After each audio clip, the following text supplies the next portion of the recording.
Halo pemirsa JBR TV dari Sabang sampai Merauke, dari Miangas hingga Pulau Rote. Bertemu lagi dengan saya Ladiantri Arfiani dalam program Kominfo Newsroom. Halo pemirsa JBR TV dari Sabang sampai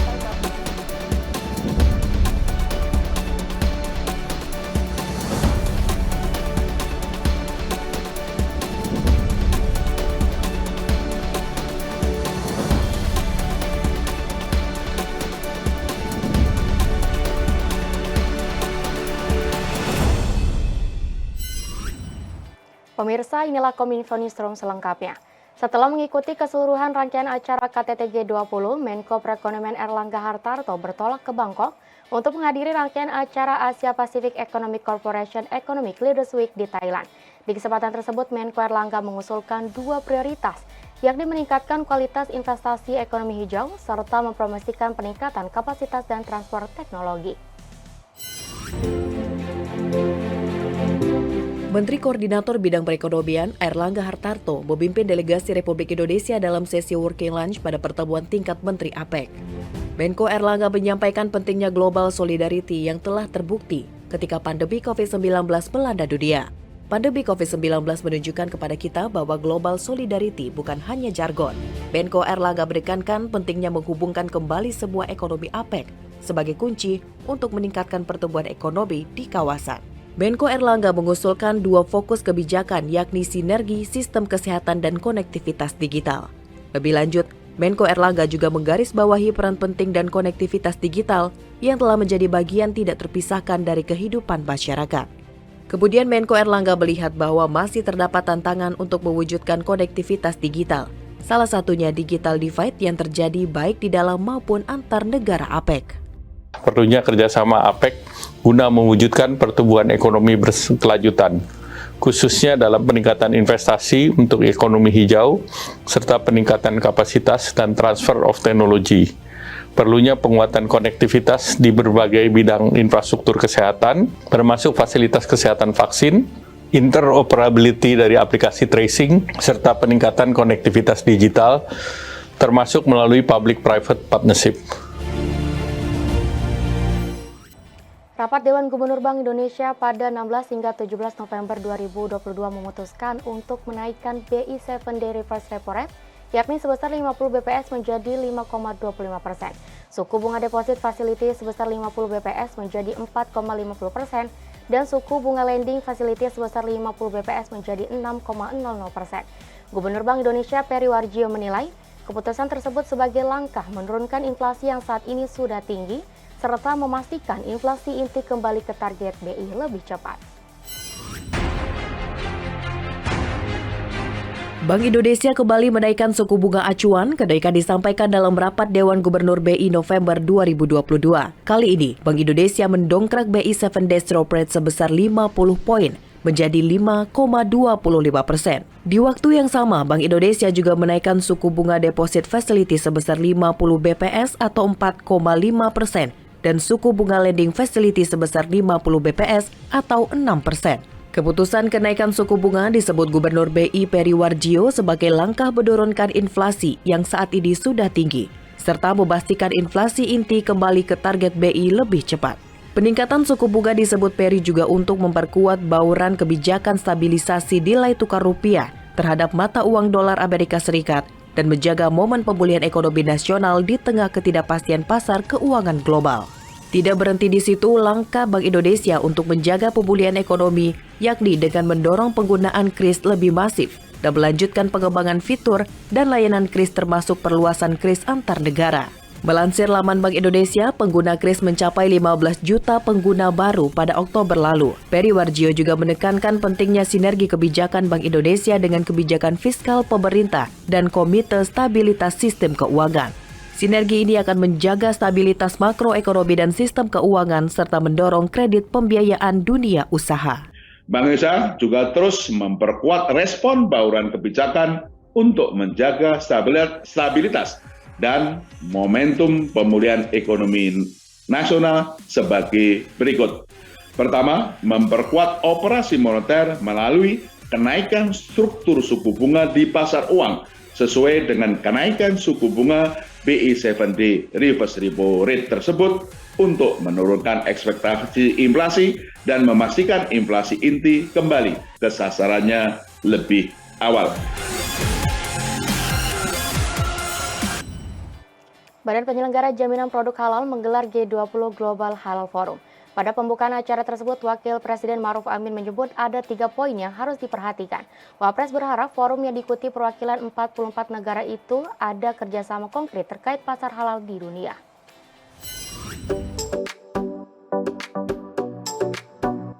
Forum H20 atau Halal 20 yang diselenggarakan Badan Penyelenggara Jaminan Produk Halal Kementerian Agama menjadi ajang bagi Indonesia dalam memperkuat kerjasama di pasar global, baik dengan negara anggota G20 maupun negara tujuan ekspor lainnya. Wakil Presiden Ma'ruf Amin menyebutkan adanya potensi besar dari pasar halal global yang kian menarik bagi produsen dan pelaku usaha perdagangan antar negara. Ada 3 hal yang ditekankan Wapres dalam agenda Forum H20 tersebut. Pertama, H20 harus dioptimalkan untuk mendukung kesuksesan presidensi G20. Kedua, kerjasama dan saling menerima sertifikat halal perlu ditambah secukupnya. Dan ketiga, Wapres menekankan pengembangan jaminan produk halal antar negara agar terus diperluas. Wapres juga menyampaikan apresiasi kepada seluruh pihak yang telah berkontribusi dan berkolaborasi dengan baik pada penyelenggaraan H20. Berdasarkan SGIE Report 2022, konsumsi umat Islam dunia pada tahun 2022 mencapai angka 2 triliun dolar Amerika Serikat dan diproyeksi pada tahun 2025 akan mencapai 2,8 triliun dolar Amerika Serikat. Pertama, Halal 20 harus dioptimalkan untuk mendukung kesuksesan presidensi G20 Indonesia.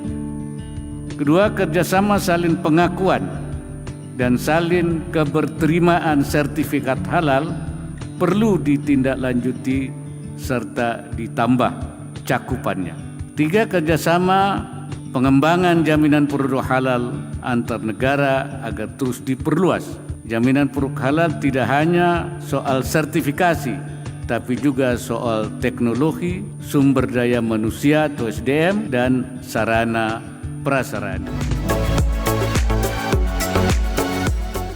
Tidak hanya itu, pemirsa, terkait publikasi selama pelaksanaan KTT G20, Menkominfo Johnny G. Plate turut sampaikan ucapan terima kasihnya kepada seluruh jurnalis baik lokal maupun asing, di mana menurutnya secara keseluruhan para jurnalis memberikan respon positif terhadap fasilitas dan pelayanan yang dihadirkan Media Center di Bali International Convention Center. Puncak konferensi tingkat tinggi G20 berakhir pada Rabu 16 November 2022. Pertemuan para pemimpin negara G20 tersebut tidak lepas dari peran penting media. Ribuan jurnalis nasional dan internasional meliput langsung penyelenggaraan KTT G20 mulai dari tanggal 15 hingga 16 November 2022 di Media Center yang terletak di Bali International Convention Center Westin Hotel Bali. Secara keseluruhan, total jurnalis terakreditasi adalah sebanyak 2.346 orang. Terdiri dari 527 jurnalis nasional dan 1.819 jurnalis internasional. Sementara itu, jumlah total media adalah 450, terdiri dari 105 media nasional dan 345 media internasional. Menkominfo Johnny G. Plate mengapresiasi jurnalis yang ambil bagian dalam konferensi tingkat tinggi G20 di Bali. Menkominfo mengatakan pihaknya mendapat respon positif terhadap fasilitas dan pelayanan yang dihadirkan. Saya berterima kasih kepada seluruh rekan-rekan jurnalis, baik dalam negeri maupun yang dari luar negeri, dari official press pemerintah masing-masing yang telah hadir dan ikut ambil bagian secara aktif ya selama penyelenggaraan KTT G20 di Bali ini.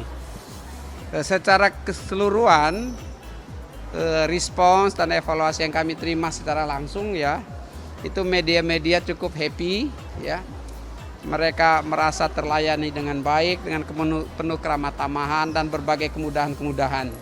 Ya, termasuk di infrastruktur digital yang kita siapkan. Dan yang lebih sifatnya relasi personal.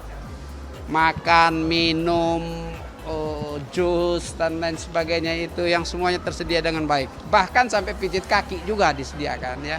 Jadi semuanya happy.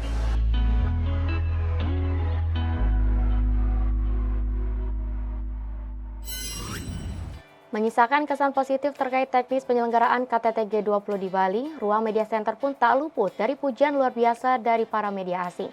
Christopher dari media Australia mengatakan dirinya puas dengan fasilitas yang disediakan panitia sangatlah baik dan mengapresiasi pelayanannya memuaskan. Kementerian Komunikasi dan Informatika telah menyiapkan sarana dan prasarana yang membantu rekan-rekan jurnalis baik nasional maupun internasional sejak tanggal 13 hingga 17 November 2022 lalu. Berlokasi di DBICC Westin Resort Nusa Dua Bali, Media Center Kominfo menjadi dapur informasi KTT G20 dengan memiliki fasilitas ruang kerja dengan 96 PC workstation, ditambah 96 jaringan LAN dengan koneksi berkekuatan 1,5 GB per second. Selain itu, terdapat ruang konferensi pers dengan kapasitas 443 orang lengkap dengan interpreter dalam 5 bahasa. Fasilitas lain yang disediakan untuk rekan-rekan jurnalis adalah adanya ruang kesehatan dan menyediakan ruang khusus relaksasi. Sebagai upaya untuk membangun komunikasi publik yang semakin terintegrasi, Media Center KTT G20 menyediakan siaran pers dalam 2 bahasa yakni Inggris dan Indonesia. Hadirnya Media Center dengan berbagai fasilitas mendapatkan respon yang positif dari awak media nasional maupun internasional, mulai dari dukungan pelaksanaan kegiatan jurnalistik, kelemahan para pegawai, serta akses lokasi yang mudah dijangkau. Lumayan membantu sih untuk kegiatan kita liputan, bikin berita gitu ya. Ini juga disediakan banyak komputer, terus juga ada tempat semacam registrasi gitu. Semacam media registrasi kayak pusat media buat kita tanya-nanya kayak ini cara akses filenya kemana, terus juga buat regisnya kalau misalnya nggak pakai komputer itu gimana, cukup membantu sih. Terus juga it's been a very good experience and all of the staff have been very helpful and friendly, and if there's ever been a problem, people step forward to give help. So if I was lost or wasn't sure what to do, there was always somebody who helped. So it's been a very good experience. I've been grateful. Yes. Pemirsa, setelah jeda iklan berikut kami akan kembali sesaat lagi dengan informasi lainnya. Tetaplah bersama kami.